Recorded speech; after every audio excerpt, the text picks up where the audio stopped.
ఆమె పేరు పుల్కాదేవి, వయసు 65 సంవత్సరాలు.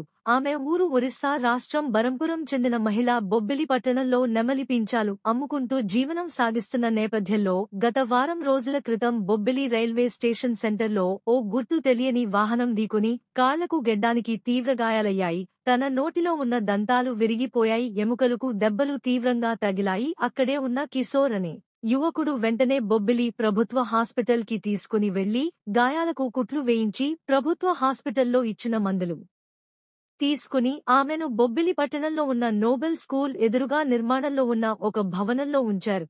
ఆ యువకుడు జరిగిన విషయాన్ని కారుణ్య ఫౌండేషన్ చైర్మన్, రోటరీ క్లబ్ అధ్యక్షులు జెసి రాజు మాస్టర్కు తెలియచేయడంతో వెంటనే స్పందించి సంఘటన స్థలం వద్దకు ఆయన వెళ్లి ఆమెను పరామర్శించి ఆమె పోషణకు, వైద్య ఖర్చులకు కొంత మొత్తాన్ని అందించి ఆరోగ్యం మెరుగవ్వని ఎడల ఆమెకు మెరుగైన వైద్యాన్ని ఎన్ఆర్ఐ వైద్యశాలలో అందిస్తామని తెలియచేశారు.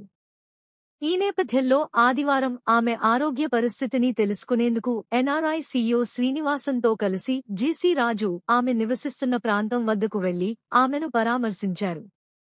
ఆమె లేవలేని పరిస్థితుల్లో ఉండటం, గాయాలు చీము పట్టి ఉండటం, ప్రక్క ఉన్న ఎముకలు తీవ్ర నొప్పులతో ఉండటంతో వెంటనే ఎన్ఆర్ఐ సీఈఓ జెసి రాజు ఎన్ఆర్ఐ హాస్పిటల్కి తరలించారు. డాక్టర్ పర్యవేక్షణలో అక్కడ సిబ్బంది చీము పట్టిన గాయాలను శుభ్రం చేసి కట్టువేశారు. ప్రక్క ఎముకలు దెబ్బతిన్నాయేమో ఎక్స్రే తీశారు.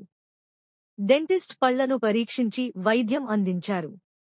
ఈ సేవలను సీఈఓ శ్రీనివాసన్ ఉచితంగా అందించారు. అనంతరం 10 రోజులకు అవసరమైన మందులను జెసి రాజు అందించి ఆమె సొంత ప్రాంతానికి వెళ్లటానికి అవసరమైన ఏర్పాట్లు చేసి కొంత మొత్తాన్ని ఆమెకు అందించారు. వారు ప్రమాదంలో గాయపడిన అనాథ వృద్ధ మహిళ ఎడల చూపిన మానవత్వానికి ప్రజలు మన్ననలు పొందుతున్నారు. వెంటనే స్పందించి సేవలందించిన కిషోర్ను అభినందించారు. బొబ్బిలి పట్టణంలో జెసి రాజ్ మాస్టర్కు, ఎన్ఆర్ఐ సీఈఓ శ్రీనివాసన్కు పలువురు అభినందనలు తెలుపుతున్నారు.